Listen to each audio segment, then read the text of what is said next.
ബൈബിളിൽ പരാമർശിച്ചിരിക്കുന്ന ഏക വനിതാ ന്യായാധിപതി എന്ന നിലയിൽ ദെബോറ അനുകമ്പയുള്ള ഒരു നേതാവായിരുന്നു. ബൈബിളിലെ ആ പഴയ കാലഘട്ടത്തിൽ ഇതുപോലെ ശക്തരായ സ്ത്രീ കഥാപാത്രങ്ങളെ പറ്റി പരാമർശിക്കുന്നില്ല. ഇസ്രായേലിനെ ആത്മീയമായി അലംഭാവം ചെയ്യിപ്പിക്കുകയും കാനാന്യരുടെ അടിമത്തത്തിൽ നിർത്തുകയും ചെയ്തവരെ ആ രാഷ്ട്രത്തിൽ നിന്ന് മോചിപ്പിക്കാൻ അവിടുന്ന് മടക്കിക്കൊണ്ടുവരാൻ ദെബോറ പ്രവർത്തിച്ചു. മാത്രമല്ല ഏകസത്യ ദൈവത്തിന്റെ ആരാധനയിലേക്ക് മടക്കിക്കൊണ്ടുവരികയും ചെയ്തു. ബൈബിളിലെ ഒരു ധീരവനിതയാണ് സൂസന്ന. അവിഭാജ്യമായ വിശ്വാസത്തിനും നീതിക്കും വേണ്ടി നിലകൊണ്ടു നിന്നിരുന്ന ആളായിരുന്നു അവൾ. പ്രതിസന്ധി ഘട്ടത്തിലും അവൾ ദൈവത്തിൽ ഉറച്ചു വിശ്വസിച്ചു. തന്റെ ജീവൻ അപകടത്തിലാണെന്ന് കണ്ടിട്ടും പാപം ചെയ്യാൻ അവൾ തയ്യാറായില്ല.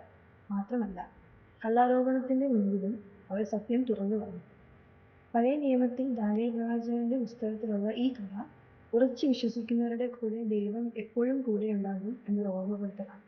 ഈ വനിതാ ദിനത്തിൽ സൂസന്നയെയും ദെബോറയെയും പോലെ നമുക്കും വിശ്വാസത്തിൽ ഉറച്ചു നിന്നുകൊണ്ട് ധീരതയോടെ മുന്നേറാം.